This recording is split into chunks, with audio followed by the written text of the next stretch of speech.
Boa tarde a todos. Iniciamos agora a aula de número 2 do nosso curso de Processo Civil. Na última aula havíamos parado no ponto... Havíamos começado a tratar da jurisdição constitucional, traçando um breve panorama do Estado liberal, chamado também Estado legislativo, em que havia uma supremacia da lei como um imperativo de garantia do cidadão em face do Estado e de igualdade formal, que à época era entendida como a igualdade possível. Toda a igualdade possível seria somente a igualdade formal. Qualquer quebra da igualdade formal abriria um precedente para alguma espécie de benefício, de favorecimento e para a corrupção dos juízes. Bom, tratamos um pouco também do positivismo jurídico, entendido como a análise do direito, análise do que é e de quais são as consequências do direito posto, sem preocupações axiológicas e sem preocupações com o que o direito deveria ser, portanto, mas meramente uma análise do que está posto e das consequências lógicas passíveis de ser extraída desse direito posto com o maior rigor lógico possível. Bom, passamos agora ao ponto 1.3, nomeado aqui pelo Marinoni, de a jurisdição como função dirigida a tutelar os direitos subjetivos privados violados. E ainda dentro da visão do Estado liberal, Estado legislativo, chamado pelo Marinoni aqui de Estado legislativo. Não englobava a tutela preventiva, mas se restringia a reparar o direito violado. Solução de conflitos sob a clave da reparação pecuniária. Bom, a jurisdição aqui então ela atuava somente após a violação do direito. Não existia ainda a figura do que nós temos hoje da tutela preventiva, né? Dizer, olha, se eu estou na iminência de ter meu direito violado aqui, existe um risco aqui ao meu direito, e acredito que o magistrado simplesmente dizia para ele, olha, volte para cá quando seu direito tiver sido de fato violado e pare de me fazer perder tempo. Estou brincando, mas pode ser que acontecesse algo nesse sentido. E a violação do direito, ao que parece, eles não tinham muito a visão aqui da tutela específica, né? Mas era sempre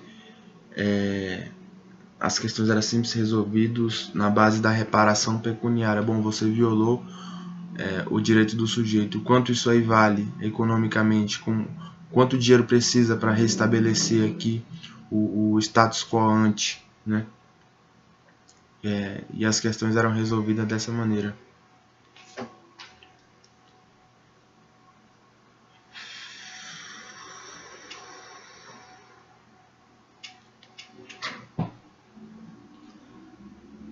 Ponto 1.4 da teoria da proteção dos direitos subjetivos privados à teoria da atuação da vontade da lei.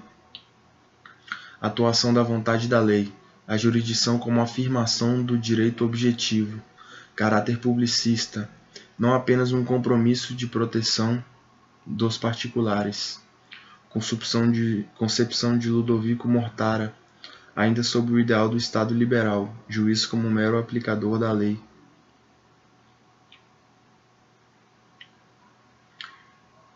Então, a atuação da vontade da lei, entendida nessa acepção aqui exposta pelo Marinoni, a jurisdição teria muito mais um papel de afirmar o direito objetivo, quer dizer, afirmar, olha,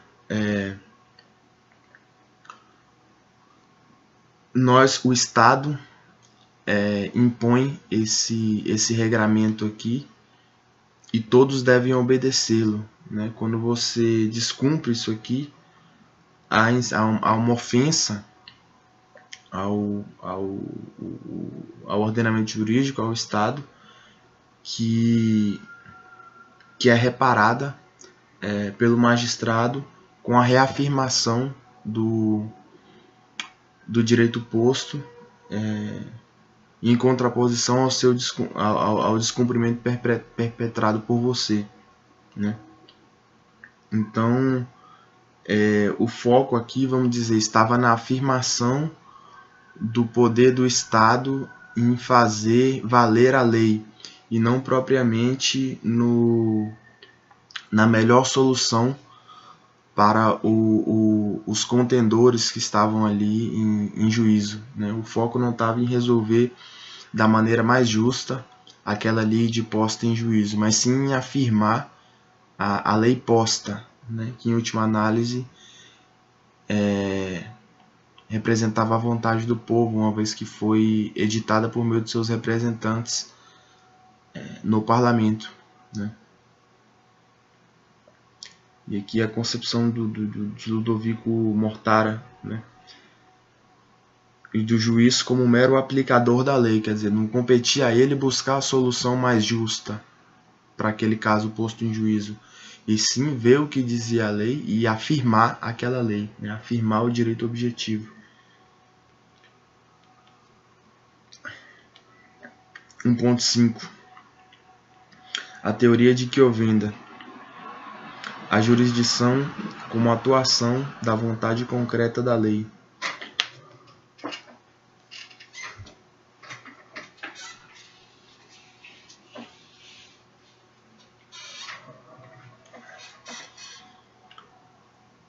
A jurisdição como a atuação da vontade concreta da lei. Autonomia do processo. Natureza pública em relação ao direito material. Poder de provocar a ação do juiz. Jurisdição, substituição da atividade intelectual das partes pela do juiz, que afirma a existência ou não de uma vontade concreta da lei em relação às partes. Clara repartição, legislador criador versus juiz aplicador. A jurisdição seria então uma atividade de natureza pública, né, em que as partes diriam basicamente, diriam implicitamente ou explicitamente o seguinte: olha, nós não conseguimos chegar num acordo aqui, nós mesmos aqui não podemos resolver esse problema, então nós delegamos a você, Estado juiz, a missão de nos substituir na solução desse problema que inicialmente cabia a nós, né? E o juiz então se substitui às partes e verifica a existência da lei a reger aquele determinado problema e aplica a lei que em tese rege aquele determinado problema. Então há essa repartição. O legislador estabelece ali a pleia de leis, né? Estabelece ali o conjunto de atos legislativos, de leis, consenso do ordenamento jurídico. As partes dizem ao juiz: olha, nós não podemos resolver esse problema, resolva esse problema para a gente. E o juiz então se substitui às partes e busca nesse catálogo de leis, olha, qual a lei que resolve esse problema, que é essa. E meramente afirma a existência daquela lei, da vontade concreta da lei, naquele caso em específico, né?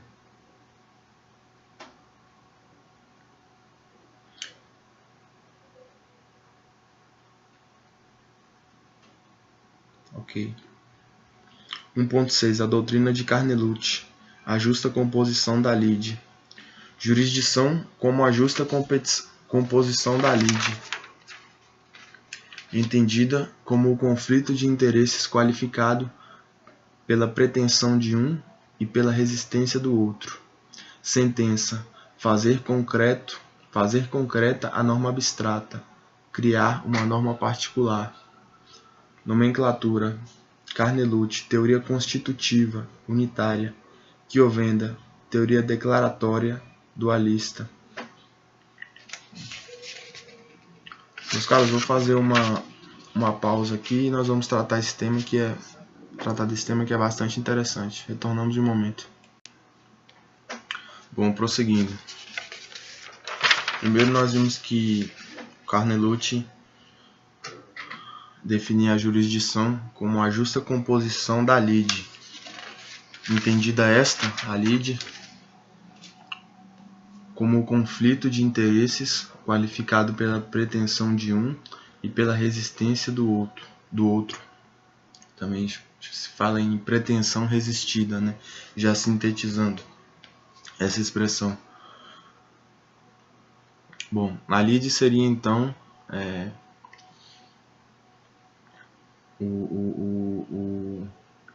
a contenda, né, em certa medida, resultada pela contraposição de dois interesses. Um quer uma coisa, né, e o outro resiste a essa pretensão do um, né? Não é possível chegar a um acordo e é necessário então levar a questão a juízo, né? O conflito de interesses é justamente esse. Um não quer dar o que o outro acha que merece ou o que o outro quer, né? Um resiste à pretensão do outro, né?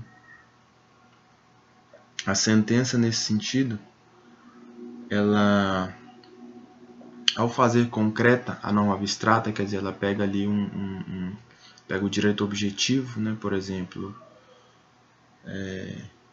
todo aquele que causar dano está obrigado a repará-lo, um dano injusto está obrigado a repará-lo. Vamos supor um preceito hipotético. O juiz pegando esse preceito hipotético do direito objetivo, verificando os pressupostos de fato para a justa composição da lide, cria então a norma particular, que seria A deve pagar a B a quantia tal, né? E na fundamentação, em razão do cometimento de um dano injusto, né? Com fundamento na lei tal, né? Então, o magistrado, então, ele teria vamos dizer, um papel criativo da norma individual, daquele preceito que vai fazer lei entre aquelas partes, né? Por isso é chamado de norma particular ou norma individual, né? Conquistada, quer dizer, criada a partir da articulação entre o direito objetivo e a situação e a situação posta em juízo com vistas à justa composição da lide, né? Que é esse conflito de interesses qualificado por uma pretensão resistida. E a nomenclatura, uma vez que Carnelucci preconiza essa atividade em certa medida constitutiva do juiz, criativa do juiz, vai criar uma norma individual, é chamado por Carnelucci é chamada pela doutrina de teoria constitutiva ou unitária, e para que eu venda, teoria declaratória ou dualista, né? Em que a sentença meramente atuaria à vontade da lei, né? O juiz não teria uma atividade propriamente criativa, mas o papel dele se limitaria à declaração do que já estava disposto no direito objetivo. Partindo agora para Kelsen, aqui as notas dizem o seguinte: todo ato jurídico constitui a um só tempo a aplicação e criação do direito, exceto a Constituição, que seria pura criação do direito, e a execução da sentença, né, da norma individual, que seria pura aplicação, né? O legislador aplica a Constituição e cria a norma geral, né, o regramento infraconstitucional. O juiz aplica a norma geral e cria a norma individual, isto é, a sentença. Ordenação dos fundamentos da ordem jurídica. Essa seria a ordem, né? Um elemento se baseando no outro. Bom, a norma individual criada pelo juiz tem fundamento na norma geral, que por sua vez tem fundamento na Constituição. que seria o ato de criação primeiro, né?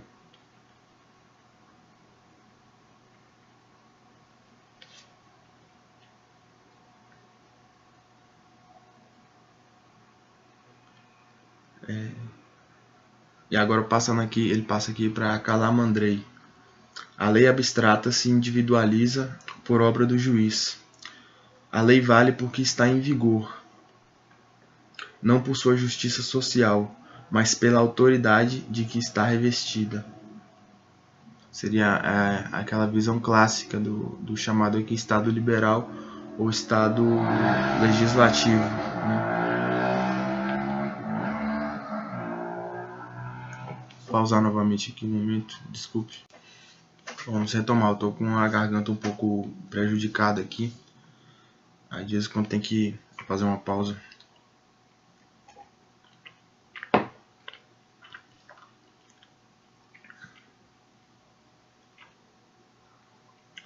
Bom, isso tudo aqui me parece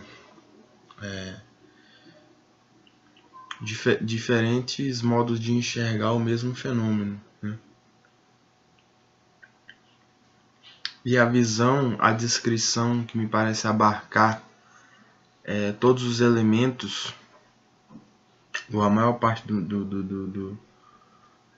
dos elementos apresentados pelo fato, quer dizer, pela sentença do juiz, pelo ato de prolação da sentença, é justamente a descrição aqui de Kelsen, né? Claro, o juiz ele está aplicando o direito objetivo, mas o direito objetivo ele é um preceito geral e abstrato a lei é geral e abstrata por definição, né? Então eu não posso chegar num caso concreto, a Zezinho bateu no carro de fulaninho e simplesmente colocar no dispositivo da sentença: todo aquele que causar dano injusto está obrigado a repará-lo, né? Esse preceito hipotético que nós colocamos aqui. Isso não vai resolver o problema, não vai dizer quem praticou o dano injusto, em que medida, qual a extensão da reparação, por que deve se dar essa reparação no caso concreto, né? Então, a partir da articulação da hipótese concreta com a lei, com o direito objetivo, o juiz cria então, quer dizer, há uma atividade criativa, há uma adaptação, há uma atividade criativa na medida em que há uma adaptação desse enunciado geral à hipótese concreta, né? O juiz não diz todo aquele que causar dano injusto está obrigado a repará-lo, mas ele diz fulano está obrigado a pagar a ciclano a quantia X, por exemplo, e essa é a norma individual entre as partes, fundamentada ali no dispositivo da sentença, que além dos elementos de fato, vai enunciar ali o direito objetivo, né? Vai estar calcado juridicamente na lei.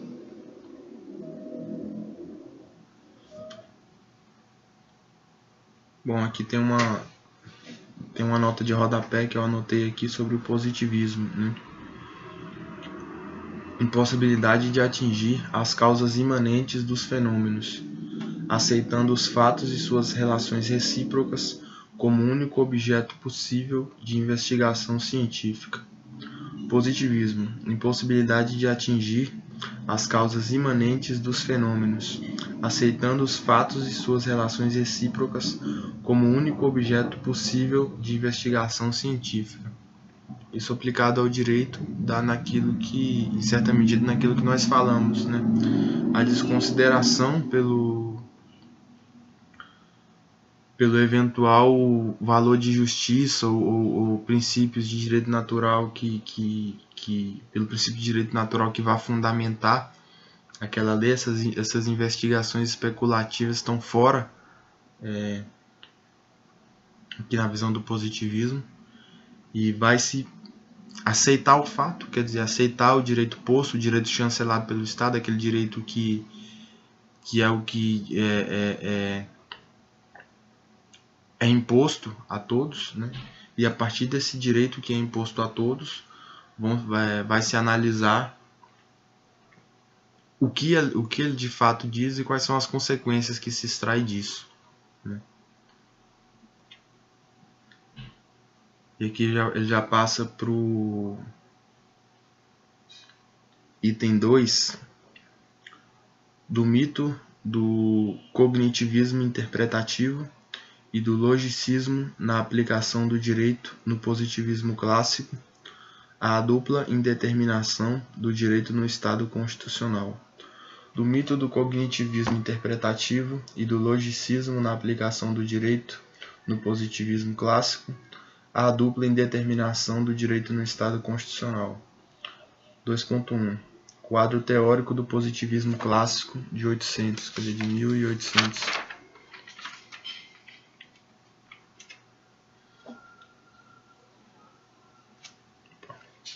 Passamos aqui essa folha.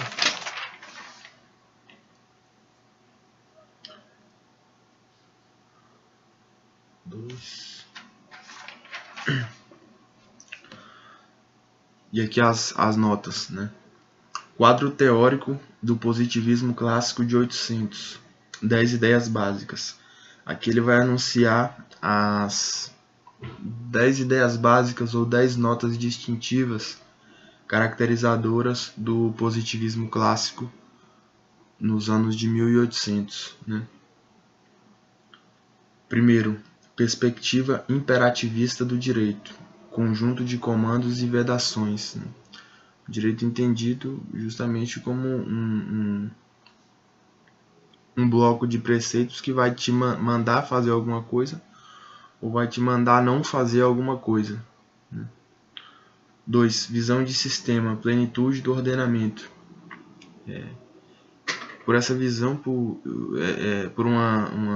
um esforço, né?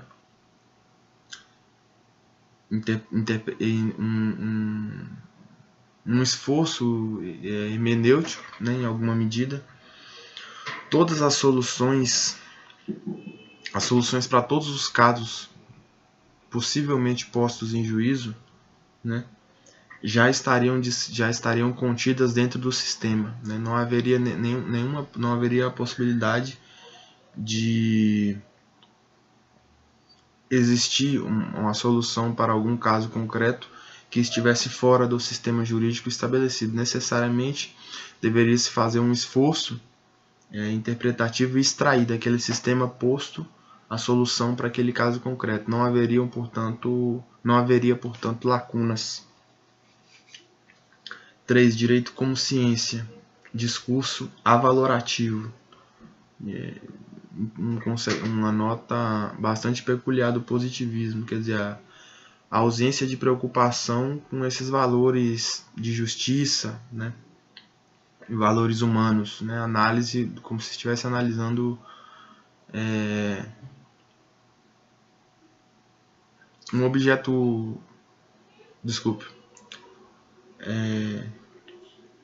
seria exatamente isso, a análise do direito pelo que é e não pelo que ele deveria ser à luz de princípios de justiça e de direito natural.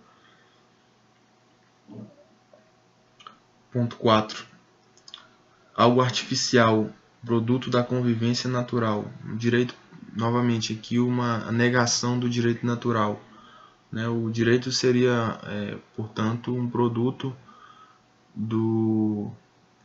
da conveniência ali da sociedade. A sociedade estabeleceu determinados comandos, determinadas proibições, determinadas imposições para sua melhor articulação. Um produto social, portanto, algo artificial e não algo dado pela natureza do homem. Ponto 5. Eficácia dependente da força. Só é direito o que pode ser coativamente sancionado. Só é direito, portanto, o que está de alguma maneira garantido, e entenda-se aqui garantido pela força do Estado. né? O que pode ser em alguma medida imposto. Aquilo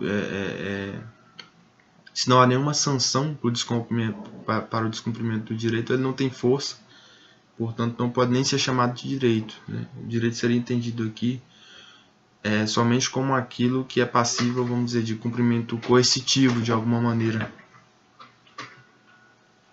E o ponto 6 é justamente uma consequência disso. Está necessariamente ligado ao Estado, né, que é quem tem o monopólio da força, né? Pelo menos o monopólio legítimo da força. E o ponto 7. O Estado estaria necessariamente vinculado à legislação, né? E aquele postulado de segurança jurídica, né, de igualdade formal e de contenção dos favorecimentos e contenção também da corrupção dos juízes e do arbítrio do poder estatal. Ponto 8. Força ligada à origem e forma, e não à moralidade, né? É aquela questão da autoridade da lei pela sua fonte orgânica, por ela ser promanada dos representantes legítimos do povo, né? Por meio de um pronunciamento do parlamento, né? Que é o órgão de representatividade máxima do povo. Então, por ela ter essa fonte, por ser emanada do povo, ela teria autoridade, independentemente de estar ligada a um princípio de justiça ou não. Como nós vimos aqui, o direito passa a ser entendido independentemente de qualquer questão valorativa. É uma criação artificial, produto da convivência, né? Se foi emanada do parlamento, então já há aí a presunção de que é a vontade do povo, né? E não cabe perquirir se isso está pautado por algum princípio de justiça natural ou coisa que o valha.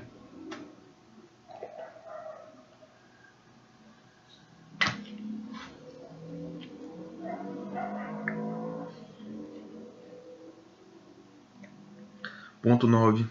Interpretação como atividade puramente cognitiva no sentido de declaração da norma. Quer dizer, não cabe ao juiz buscar a solução justa ou buscar a melhor solução ou coisa que o valha. Cabe a ele identificar a norma aplicável dentro do direito posto e aplicar aquele direito posto. Não há propriamente uma atividade criativa, mas uma declaração do que está posto e do que foi estabelecido pelo Poder Legislativo para a solução de casos como aquele. Ponto 10. Ligação entre norma e caso concreto. Silogismo jurídico clássico.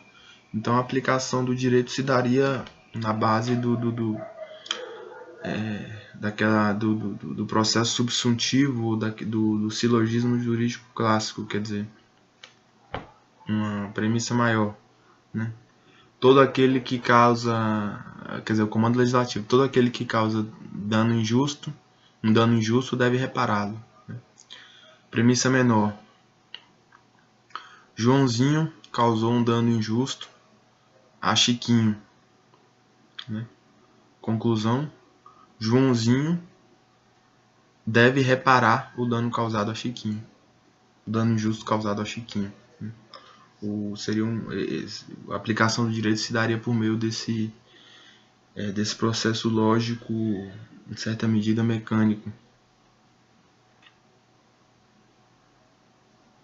Essas são as notas, portanto, essas 10 notas que eu acabo de enunciar, é a perspectiva imperativista do direito, conjunto de comando entendido como um conjunto de comandos e vedações, a visão de sistema, de plenitude do ordenamento, o direito como ciência, o discurso valorativo, o direito como algo artificial, produto da convivência social, a eficácia do direito dependente da força, só é direito que pode ser coativamente sancionado, quer dizer, garantido pelo Estado, que é quem tem o monopólio da força e que está vinculado à legislação.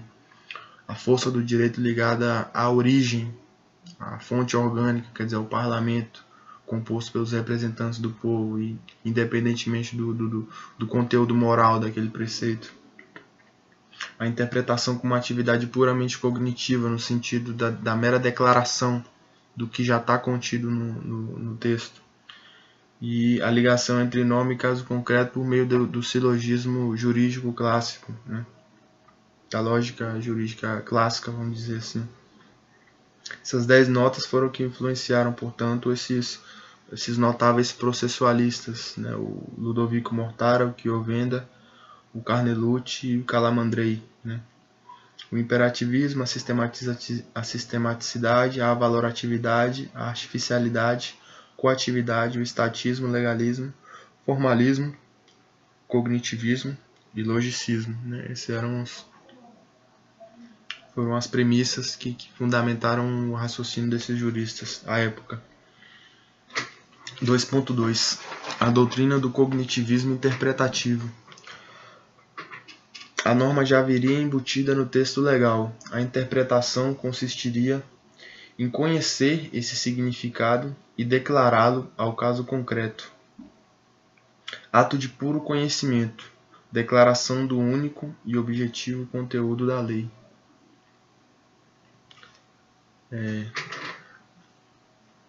Então não caberia...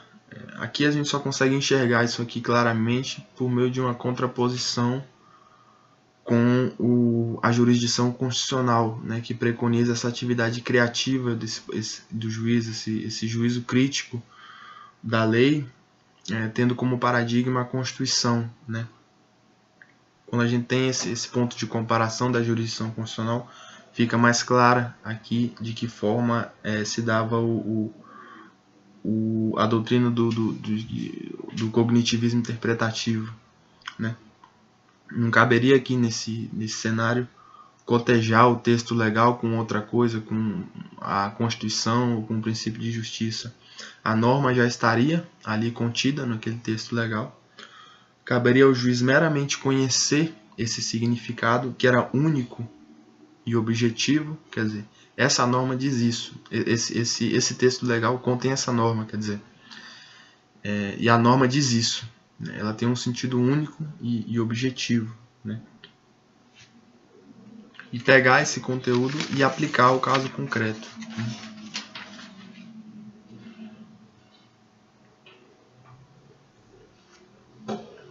As premissas, portanto, do cognitivismo, da doutrina do cognitivismo interpretativo são as seguintes. Há um significado intrínseco ali no texto legal, um significado já dele, já dado nele mesmo, né? Cabe ao intérprete torná-lo explícito, individualizando ao caso posto em juízo, né? Então, o juiz vai meramente pegar aquele texto legal e dizer, olha, o significado da norma é esse, né? O único significado possível é esse. E, portanto, eu aplico essa norma aqui ao caso concreto posto em juízo. Caso haja mais de um significado, premissa 3, caso haja mais de um significado atribuível, procede-se a uma depuração para encontrar o único e verdadeiro significado. Os demais são falsos, né? Então, se porventura na interpretação do texto surgir, olha, tem esse resultado possível aqui e tem esse outro aqui que também parece possível, né? Esse tipo de conclusão não era admissível, né? Bom, se tem dois resultados possíveis, um deles está errado, né? Então vamos olhar isso aqui melhor, vamos investigar melhor e afastar um desses resultados, porque isso não é possível. A norma tem tem sentido unívoco, né? Ela aponta numa única direção sempre, né? Então, se se chegar a dois resultados, um deles necessariamente está errado.